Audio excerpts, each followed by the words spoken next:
عناصر من عناصر الهوية، هوية الانتماء، هوية الجزائريين، وهو عنصر يناير. للحديث حول هذا الموضوع نتشرف بالتواجد بيننا ثلة من أساتذتنا الكرام للتكلم ولإثارة موضوع يناير في الثقافة الشعبية الجزائرية، ويناير كعنصر هام في الحفاظ على الهوية الجزائرية. نروح سي جنات اسم الناس وقاسم يوسف، نسعى إلى الباحث في تراث منطقة طاسيلي نجار أغني ديالو وال في يناير في سطور أثناء رخوال أماس يوسف وقاسم.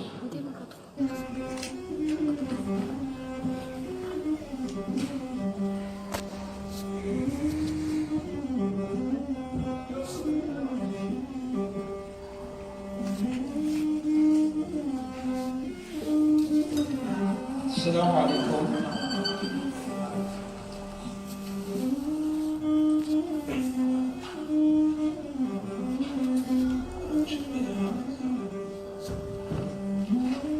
السلام عليكم.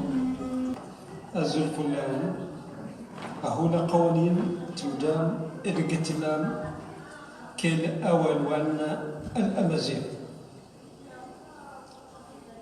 أزلا بغا هلوى بغا زلا بغا شلنار نوردو دين أدوان نقاول أدوان إقرازن لله ديالا ون جاول ون جرازن أهلوى نكن يدن هادية هاون جاول هاون جرازن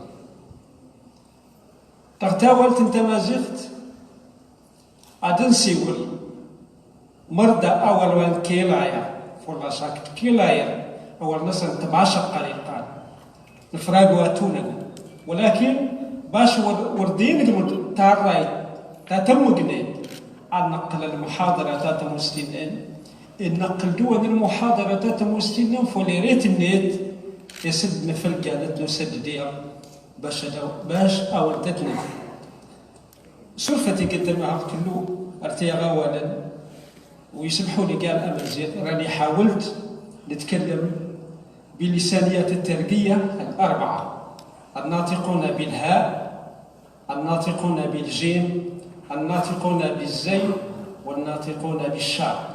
وهذا التنوع السخي للغة إيموهاب، والتي تعتبر هذه اللغة جزءا من لغات الأمازيغ بصفة إجمالية. يناير ونوتايا فولكون دنوسا يناير اللي جينا عليه هذه المرة جينا باش نقدموا محاضرة إن شاء الله، وهذه المحاضرة أبدأها بما يلي: كلمة يناير عندنا في الصحراء وفي جالة بالتحديد معلومة قديمة ارتبطت زمنيا ببداية الموسم الفلاحي. السقاس السمهوي، عندنا زوج كلمات ماشي السقاس فقط، السقاس السمهوي. نقول السقاس ندين السمهوي ندين، دونك يعني سينونيم، وليس له تاريخ محدد، فهو من 8 جانفي إلى 14 منه. عند كل شخص كيفاش يحدد الزمن هذا، الاسونسيال محصور ما بين 8 و 14. معلوماته في الطبيعة البينة تظهر بمظهرين: معلومات يناير. في البادية نجد تمرغ الجمل في الأرض ومواجهة الشمس عند الجلوس، أي مجابهة الشمس حتى لا تسخن المياه الموجودة في باطن الجمل. هذه معلومة في الصحراء، يعني قبل ما يناير ما لقاوش الجمل يتمرغ، يسيبوا دائما واقف، بصح كي يجي يناير نلقاوه يتمرغ. إذا هذه معلومة. أما في المدينة كعندنا في جامعة مثلا في الحضر، المعلومة هي أننا نجد جريد النخل الذي كان مجمعا في الوسط، الجريد العلوي يبدأ في الانفتاح. هذا نلحظه من الطبيعة. طبعا هذا الانفتاح سببه استعداد النخلة لإخراج العرجين. وإحنا نعرفوا باللي العرجون كان اللي يخرج في فبراير، كان اللي يخرج في مارس، وكان اللي يخرج في أبريل. يعني عرجون أبريل هذا ضعيف، أحسن العراجين هو عرجون مارس. لذلك قيل عرجون مارس فراسين وتارس، تراسين وفارس، عرجون وبرير، تراس وبعير. هذا واش يجي.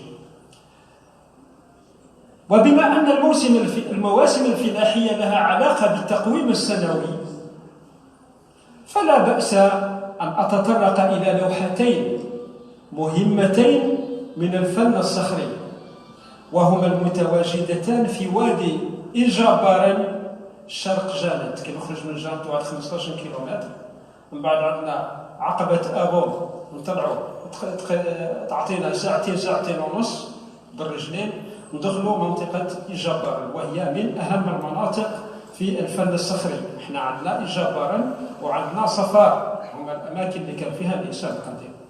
الآن رانا في إيجابارن. اللوحة الأولى تسمى لوحة الآلهات الصغيرات، أو لوحة التقويم السنوي، موجودة معنا هنا. هذه اللوحة فيها 4 نسوة. كيف هي اللوحة؟ يقول الكاتب: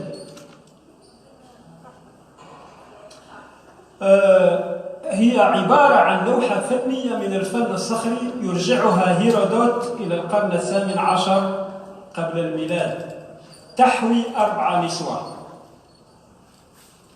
ب5 أيدي مرفوعة و3 أيدي مسدولة. هما 8 أيدي لأنها كان 4 نسوة، و3 أيدي مسدولة للأسفل، وهي عداد أيادي النسوة ال4. وقد فسرها بازاما حسب عبد العزيز الصويعي في كتابه أصول الحرف الليبي بما يلي. احنا نعرفوا باللي قبل ما كنا نسموا بهذه الأسامي كانوا يسمونا اللوبيون أو الليبيون أو الذين يسكنون غرب سيوا. الأيادي المرسلة تعني الفصول في نظر الكاتب، ونقول تعني الشهور، لكن نتفق في النهاية.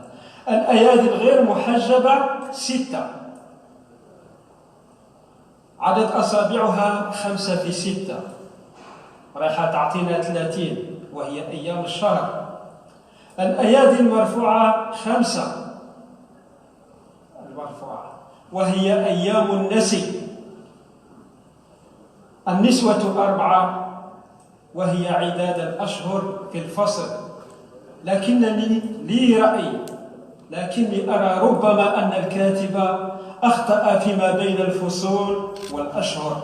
هو يقول 4 أشهر في فصل، ونقول 3 أشهر في فصل، وبالتالي 3 في 4 راح يعطينا 12.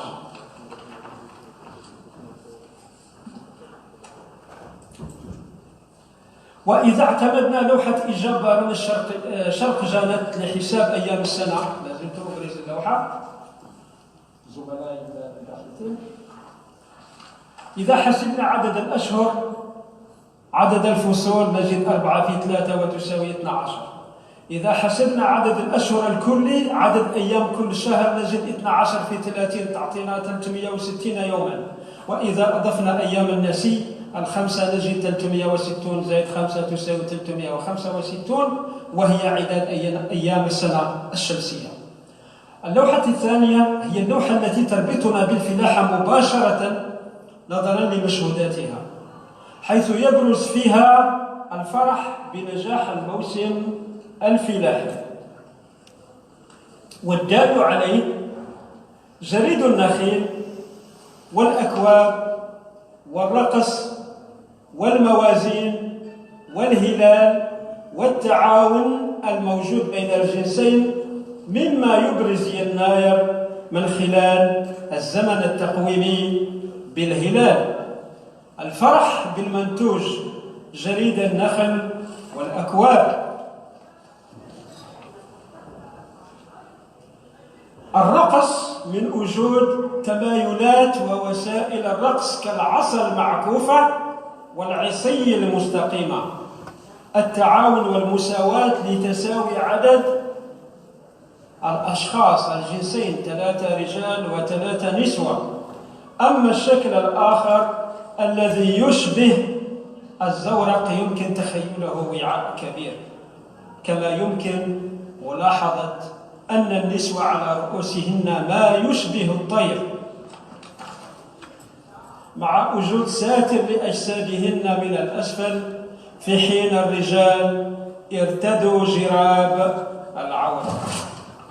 التعليقات، ماذا تقول التعليقات؟ التعليقات على اللوحة تجسيما لطقوس دينية تقام عادة في مواسم جني المحاصيل الزراعية. التعليق الثاني مراسيم تقديم قرابين لأحد الآلهة كما تخيلها هنري لوت، تجسيما لمحاسبة العمال أثناء تسليمهم الإنتاج الزراعي. قد تكون رقصات خاصة ابتهاجا بتأمين مخزونهم السنوي من الطعام، وكلها مدلولات تذكرنا بالاحتفال بيناير منذ القرن ال18 قبل الميلاد. ويبقى يناير لدى مجتمع إيموها والصحراء مناسبة انطلاقة الموسم الفلاحي الصحراوي، ففي الماضي طبقا لمبدأ رزقها من جنتها يحتفل به بالطرق التالية: من كل المأكولات يطهى قدرا من كل الحبوب للعشاء فرحا بيناير، يذبح ديكا من البلد ويطبخ مع أفران لعشاء ليلة يناير. الاحتفال في الخيمة بالرفيس والطمينة زايد لعبة التلومة أي التي تشبه تكاتشي. الاحتفال بالرفيس ويؤكل نهارا. أما في منطقة أزجر بصفة عامة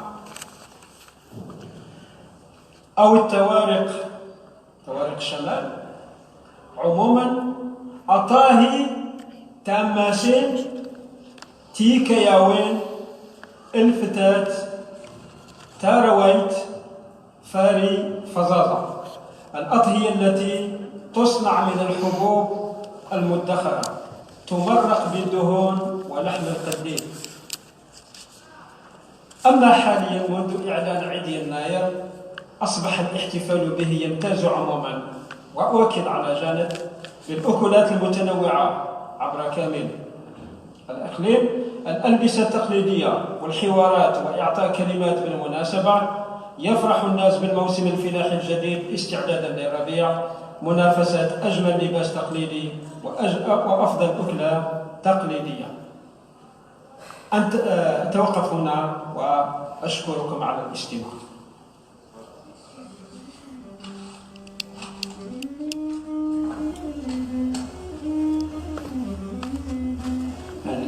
شكرا وقاسم يوسف على هذه المعلومات الشيقة اللي جاتنا من منطقة التصيلي نجار